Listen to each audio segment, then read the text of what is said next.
Secara etimologis, kata daroru berarti kekurangan yang terdapat pada sesuatu. Batasan darurat adalah keadaan yang membahayakan yang dialami manusia atau masako yang parah yang tak mungkin mampu dipikul oleh manusia. Kemudian mudarat secara etimologi berasal dari kalimat ad-darar yang berarti sesuatu yang turun tanpa ada yang dapat menahannya. Dalam ayat-ayat Al-Quran, mudarat bermakna kemudaratan, kesempitan, kesengsaraan, dan setiap hal yang mendatangkan bahaya. Kemudian definisi darurat ini menghasilkan sejumlah pengertian dari beberapa ulama. Yang pertama itu ada Al-Jurjani di dalam karyanya At-Ta'rifat mengatakan kata ad-darurat itu dibentuk dari ad-darar atau mudarat, yaitu suatu musibah yang tidak dapat dihindari. Kemudian yang kedua yaitu dari Al-Jazhar ketika berbicara mengenai mashah atau kelaparan parah. Dikatakannya, darurat itu adalah rasa takut akan ditimpa kerusakan atau kehancuran terhadap jiwa atau sebagian anggota tubuh bila tidak makan. Kemudian dari Al-Bazawi yaitu pengertian darurat dalam hubungannya dengan kelaparan parah ialah jika seseorang tidak mau makan, maka dikhawatirkan ia akan kehilangan jiwa atau anggota badannya. Dan juga ada penjelasan dari beberapa ulama lainnya, yaitu dari Asy-Syarqasi dan As-Sayuti, Profesor Dr. Wahbah Az-Zuhaili. Kemudian yang kedua itu adalah masalah-masalah fikih yang tercakup dalam kaidah darurat. Masalah-masalah yang dapat masuk dalam kaidah ini banyak sekali, baik dalam bidang ibadah, muamalah, munakahat maupun jinayat. Dalam bidang ibadah yaitu dalam masalah taharah, misalkan tentang bolehnya berobat dengan sesuatu yang najis jika tidak terdapat obat lainnya. Contohnya yaitu seorang yang mengkonsumsi darah ular. Darah sendiri ini kan termasuk sesuatu yang najis. Jadi jika seseorang ini merasa sakit dan tidak ada obat lainnya yang dapat menyembuhkannya selain dari darah ular ini, maka hal tersebut dibolehkan. Dan menurut dari penelitian, darah dari ular ini memiliki kandungan anti alergi dan anti gatal. Jadi jika seseorang merasa sakit dan tidak ada obat lainnya yang dapat menyembuhkan, maka diperbolehkan untuk mengkonsumsi darah ular tersebut.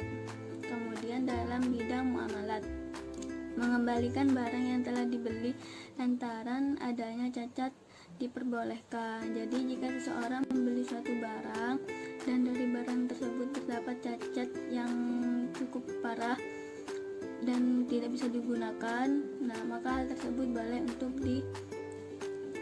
dikembalikan. Kemudian dalam bidang jinayat, agama menentukan hukum kisos. Hukum kisos itu adalah memberi hukuman yang setimpal, seperti pepatah yaitu utang nyawa dibayar nyawa. Dan kemudian hudud yaitu hukuman yang berdasarkan hukum Islam yang diamalkan dan ditetapkan oleh Allah Subhanahu wa taala. Kemudian kafarat yaitu tembusan atau denda yang wajib dibayar oleh seseorang karena telah melakukan perbuatan yang dilarang oleh Allah Subhanahu wa taala. Kemudian mengganti rugi kerusakan, mengangkat para penguasa untuk menumpas pengacau atau pemberontak dan menindak para pelaku kriminalitas dan lain sebagainya. Kemudian dalam bidang munakahat. Dalam bidang munakahat itu Islam membolehkan penceraian dalam keadaan tertentu, yaitu dalam situasi dan kondisi kehidupan rumah tangga yang sudah tidak dapat teratasi. Kemudian itu dasar kaidah. Dasar kaidahnya itu yang pertama dari dalil Al-Quran yang terdiri dari surat Al-Baqarah ayat 173, surat Al-Maidah ayat 3 yang bunyinya yaitu A'udzubillahi minasyaitonirrajim. Bismillah.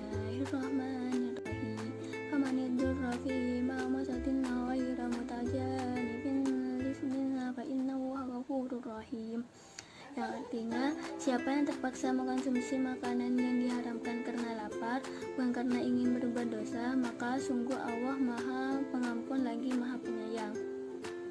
Jadi jika seseorang mengkonsumsi makanan yang haram karena lapar atau karena tidak ada makanan yang lainnya selain makanan tersebut, dan jika orang tersebut tidak makan, maka orang tersebut akan meninggal, maka orang tersebut diperbolehkan untuk makan makanan tersebut dan tidak akan mendapat dosa.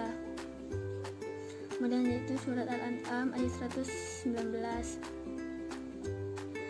Dan yang kedua yaitu dalil hadis. Yang pertama itu dari hadis riwayat Ibnu Abbas yang artinya tidak boleh membuat kemudaratan pada diri sendiri dan membuat kemudaratan pada orang lain. Barang siapa berbuat mudarat atau bahaya kepada orang lain, maka Allah akan memberi mudarat kepadanya, dan barang siapa mempersulit orang lain, maka Allah akan mempersulit dia. Jadi maksud dari hadis tersebut adalah kita tidak boleh berbuat suatu hal yang tidak baik kepada orang lain, karena seperti peribahasa yaitu apa yang kau tanam itulah yang kau petik. Jadi jika kita berbuat suatu hal yang tidak baik atau membahayakan orang lain dan mempersulit orang lain, itu kita akan mendapat balasan yang sama seperti apa yang telah kita lakukan kepada orang lain. Dan kemudian itu adalah hadis riwayat Abu Waqid Al-Laits. Sebagai pemateri kedua, yang kedua itu perbedaan antara masyaqqat dengan darurat. Masyaqqat adalah suatu kesulitan yang menghendaki adanya kebutuhan atau hajat tentang sesuatu. Apabila tidak dipenuhi, tidak akan membahayakan eksistensi manusia. Sedangkan darurat adalah kesulitan yang sangat menentukan eksistensi manusia, karena jika ia tidak diselesaikan maka akan mengancam agama, jiwa, nasab, harta, serta kehormatan manusia atau yang berhubungan dengan maqasid al-syariah. Dengan adanya masyaqqat akan mendatangkan kemudahan atau keringanan, sedangkan dengan adanya darurat akan adanya penghapusan hukum seperti wajib menjadi mubah atau haram menjadi mubah, yang tentunya itu untuk kemaslahatan manusia. Hajat sering diartikan dengan terjadinya suatu kesulitan jika tidak terpenuhinya. Adapun yang disebut dengan keadaan yang daruri adalah keadaan di mana ketika tidak dipenuhinya sesuatu maka akan bisa terjadi kebinasaan atau kematian atas sesuatu lainnya. Jadi kita bisa melihat perbedaan yang paling mendasar dalam membedakan antara keadaan yang dalam tahapan hajat semata atau keadaan yang sudah pada tahap darurat. Adapun perbedaan yang paling mendasar adalah efek yang timbul dari tidak terpenuhinya sesuatu.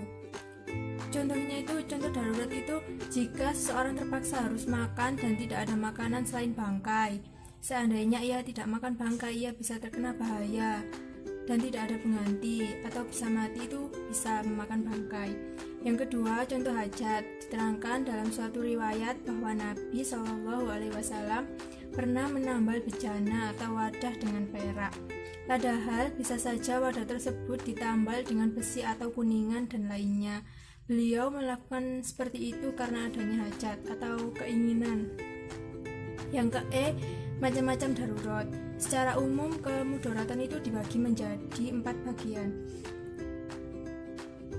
Yang pertama, kemudaratan yang memang diizinkan oleh syariat, seperti praktek hudud, hukum qisas, dan hukuman takzir dari ulil amri.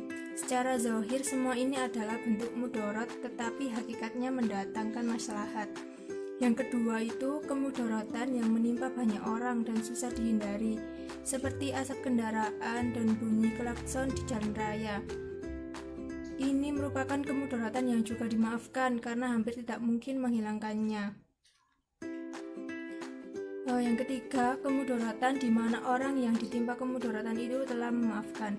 Contoh, seorang wanita yang akan menikah dengan lelaki miskin, sehingga si istri tersebut akan mendapatkan kemudaratan. Namun jika walinya ridho, maka hal ini tidak masalah. Yang terakhir, keempat, kemudaratan yang diharamkan, yaitu selain dari 3 jenis kemudaratan yang di atas. Saya sebagai pemateri ketiga akan membahas tentang derajat kebutuhan manusia dan pencahayaan daruriyah. Yang pertama, derajat kebutuhan manusia. Menurut Syekh Wahbah Az-Zuhaili, derajat kebutuhan manusia ini dibagi menjadi 5 tingkatan, yaitu yang pertama, darurah. Darurah adalah suatu keadaan di mana jika tidak segera mendapat pertolongan akan membahayakan jiwanya. Kondisi ini bisa membolehkan yang sebelumnya tidak boleh. Sebagai contoh, ada seseorang yang sangat kelaparan, wajahnya sudah pucat pasi, badan gemetar dan keringat dingin berlelehan. Sementara tidak ada makanan halal satupun di sekitarnya, maka ia sudah masuk kondisi darurat. Yang kedua yaitu hajat. Hajat merupakan suatu keadaan di mana jika tidak segera mendapat pertolongan akan menyebabkan kesulitan dan kepayahan, tidak sampai membahayakan nyawanya. Misalnya, pakaian sutra bagi laki-laki haram hukumnya, tapi seseorang sangat membutuhkan memakai sarung dari sutra supaya tidak selalu menggaruk-garuk, sebab ia menderita penyakit gatal, maka baginya dibolehkannya memakai sarung sutra. Yang ketiga itu manfaat. Manfaat ialah suatu kebutuhan untuk kehidupan manusia yang layak dan wajar. Misalnya, makan makanan yang pokok seperti beras, sayur-sayuran, ikan, buah-buahan, dan lain sebagainya. Yang keempat yaitu zina. Zina ialah suatu kebutuhan manusia yang sangat erat kaitannya dengan nilai-nilai estetika, seperti makan makanan yang lezat, pakaian yang indah, perhiasan, dan sebagainya. Yang kelima yaitu fudlul. Fudlul ialah kebutuhan manusia hanya sekedar untuk berlebih-lebihan yang memungkinkan mendatangkan kemaksiatan atau keharuman. Misalnya, banyak makan makanan yang syubhat atau yang haram dan sebagainya. Selanjutnya yaitu pencahayaan daruriyah. Ini dapat dijelaskan dalam 5 misi pokok yang dapat diskalakan prioritas masing-masing. Yang pertama itu menjaga agama. Menjaga atau memelihara agama dapat dibedakan menjadi 3 peringkat, yaitu memelihara agama dalam peringkat daruriyah, yaitu memelihara dan melaksanakan kewajiban keagamaan yang masuk peringkat primer, seperti melaksanakan sholat 5 waktu. Yang kedua yaitu memelihara agama dalam peringkat hajiyat, yaitu melaksanakan ketentuan agama dengan maksud menghindari kesulitan seperti sholat jamak dan sholat qashar bagi orang yang sedang berpergian. Yang ketiga yaitu memelihara agama dalam peringkat tasiniyat, yaitu mengikuti petunjuk agama guna menjunjung tinggi martabat manusia sekaligus melengkapi perasaan kewajiban kepada Tuhan. Misalnya menutup aurat baik di dalam maupun di luar sholat. Kedua, membersihkan badan, pakaian, dan tempat. Yang ketiga ini kerap kaitannya dengan akhlak yang puji. Yang selanjutnya yaitu menjaga jiwa. Menjaga jiwa berdasarkan tingkat pentingannya dapat dibedakan menjadi 3. Yang pertama, memelihara jiwa dalam peringkat daruriyah, seperti memenuhi kebutuhan pokok berupa makanan untuk mempertahankan hidup. Yang kedua yaitu memelihara jiwa dalam peringkat hajiyat, seperti bolehkannya berburu binatang dan mencari ikan di laut belawan untuk menikmati makanan yang lezat dan halal. Kalau kegiatan ini diabaikan maka tidak akan mengancam eksistensi manusia, melainkan hanya mempersulit hidupnya. Yang ketiga itu memelihara dalam tingkat tasiniyat, ya, seperti cara makan dan minum. Kegiatan ini hanya berhubungan dengan kesopanan dan etika. Yang ketiga itu menjaga akal. Menjaga akal dilihat dari segi kepentingannya dapat dibedakan menjadi 3. Yang pertama, memelihara akal dalam peringkat daruriyah, seperti diharapkannya meminum minuman keras. Jika ketentuan ini tidak diindahkan, maka akan berakibat terancamnya eksistensi akal. Selanjutnya yaitu memelihara akal dalam peringkat hajiat, seperti dianjurkannya menurut ilmu pengetahuan. Sekiranya hal itu dilakukan, maka tidak akan merusak akal, tetapi akan mempersulit diri seseorang dalam kaitannya dengan pengembangan ilmu pengetahuan. Selanjutnya adalah memelihara akal dalam peringkat sasiniat, seperti menghindarkan diri dari menghayal atau mendengarkan sesuatu yang tidak ada faedahnya. Hal ini erat kaitannya dengan etika, tidak akan mengancam eksistensi akal secara langsung. Yang keempat yaitu menjaga harta. Menjaga harta ditinjau dari segi tingkat kebutuhannya dapat dibedakan menjadi 3. Yang pertama, memelihara keturunan dalam peringkat daruriyah, seperti disyariatkan nikah dan dilarang berzina. Selanjutnya yaitu memelihara keturunan dalam peringkat hajiat, seperti ketentuan menyebabkan mahar bagi suami pada waktu akad nikah dan diberikan hak talak padanya. Jika mahar itu tidak disebutkan pada waktu akad, maka suami akan mengalami kesulitan karena ia harus membayar mahar mitsil, sedangkan dalam kasus talak suami akan mengalami kesulitan jika ia tidak menggunakan hak talaknya, padahal situasi rumah tangganya tidak harmonis. Selanjutnya yaitu memelihara keturunan dalam peringkat tahsiniyat, seperti disyariatkan khitbah atau walimah dalam perkawinan. Hal ini dilakukan dalam rangka melengkapi kegiatan perkawinan. Jika hal ini diabaikan, maka tidak akan mengancam eksistensi keturunan dan tidak pula mempersulit orang yang melakukan perkawinan. Yang kelima itu menjaga keturunan. Dilihat dari segi kepentingannya, menjaga keturunan dapat dibedakan menjadi 3. Yang pertama itu memelihara harta dalam peringkat daruriyah, seperti syariat tentang tata cara pemilikan harta, lalu larangan mengambil harta orang lain dengan cara yang tidak sah. Apabila aturan ini dilanggar, maka berakibat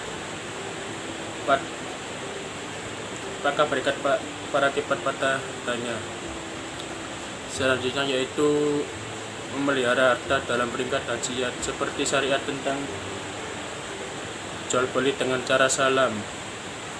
Apabila cara ini tidak dipakai, maka tidak akan terancam eksistensi harta, melainkan akan mempersulit orang yang memerlukan modal. Selanjutnya yaitu memelihara harta dalam peringkat tasiniyat, seperti ketentuan tentang menghindarkan diri dari pengecohan atau penipuan. Hal ini erat kaitannya dengan etika bermuamalah atau etika bisnis. Hal ini juga akan mempengaruhi kepada saat tidaknya jual beli itu.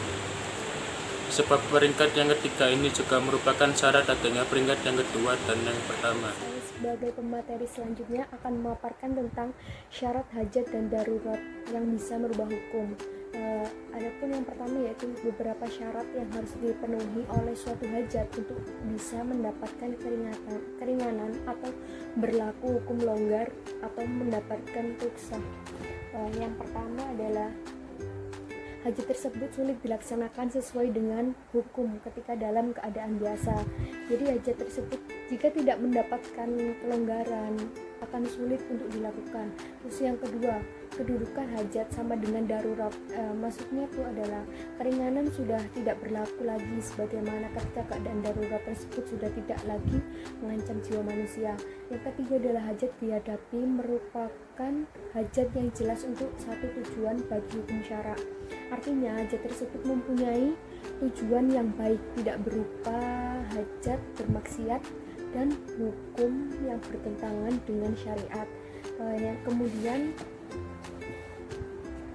di kalangan ulama ahli usul yang dimaksud dengan keadaan darurat atau yang memperbolehkan seseorang melakukan yang dilarang adalah keadaan yang memenuhi syarat. Yang pertama adalah darurat tersebut benar-benar terjadi atau diprediksi kuat akan terjadi, tidak semata-mata dugaan atau asumsi belaka.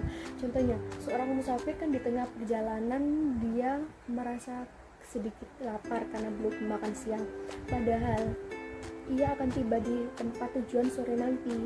Ia tidak boleh mencuri dengan alasan jika ia tidak makan siang ia akan mati, karena alasan yang ia kemukakan hanya bersandar pada prasangka semata. Jadi musafir ini menduga bahwa jika tidak makan siang maka dia akan mati. Nah, itu tidak boleh karena itu hanya dugaan semata atau yang belum tentu terjadi. Yang kedua, tidak ada pilihan lain yang bisa menghilangkan mudarat tersebut. Misalnya, seorang musafir kehabisan bekal di tengah padang pasir. Ia berada dalam kondisi lapar yang sangat memprihatinkan. Di tengah perjalanan, ia bertemu dengan seorang pengembala kambing yang tak jauh di tempatnya tergolek bangkai seekor sapi. Maka ia tak boleh memakan bangkai sapi tersebut karena ia bisa membeli kambing atau memintanya dari pengembala. Jadi meskipun keadaan daruratnya ini tuh masih ada kemungkinan lain untuk bisa bertahan hidup. Kan ia seperti contohnya tadi kan sudah dijelaskan, karena musafir tersebut bisa membeli kambing atau memintanya dari si pengembala yang dilihat di tengah perjalanan tadi. Kemudian yang ketiga, keharaman yang ia lakukan tersebut tidaklah menzolimi orang lain. Contoh, jika seseorang dalam keadaan darurat dan terpaksa dihadapkan dengan dua pilihan, memakai bangkai atau mencuri makanan, maka yang dipilih adalah memakan bangkai. Karena mencuri kan termasuk perbuatan zalim ya, dan jika tidak mempunyai pilihan lain baru boleh makan harta orang lain tanpa izin, tapi dengan syarat ia harus tetap menggantinya di lain waktu. Jadi tetap pilihannya kepada tadi yang jika dalam keadaan tersesat, keadaan ada dua pilihan, maka yang dipilih adalah memakai daging daripada mencuri makanan atau harta milik orang lain. Kemudian contoh penerapan kaidah. 1. Seseorang boleh memakan bangkai atau daging babi jika ia tidak menemukan makanan untuk dimakan di saat kelaparan atau teramat sangat. Artinya jika tidak dalam keadaan darurat yang benar-benar darurat, maka itu tidak diperbolehkan. Yang kedua, bolehnya berobat dengan sesuatu yang najis jika tidak terdapat obat selainnya. Jika tidak ada pilihan lain, maka boleh menggunakan sesuatu yang najis untuk mengobati sesuatu. Yang ketiga, bolehnya seseorang mengambil harta milik orang yang berutang darinya tanpa izin jika ia selalu menunda pembayaran sedangkan ia dalam keadaan mampu. Jadi kita boleh mengambil harta milik orang lain yang berutang pada kita karena kita melihat keadaan orang yang berutang tersebut mampu dan kita wajib untuk menagihnya. Yang keempat, seorang dokter boleh meningkat sebagian awal pasiennya jika memang pengobatannya tidak bisa dilakukan kecuali dengan hal tersebut, maka itu diperbolehkan karena kan niatnya baik untuk menolong pasien tersebut. Yang kelima, bolehnya seseorang makan harta orang lain dalam keadaan terpaksa. Yang keenam, bolehnya membunuh perampok jika hanya dengan cara itu ia bisa menyelamatkan diri, keluarga, dan harta.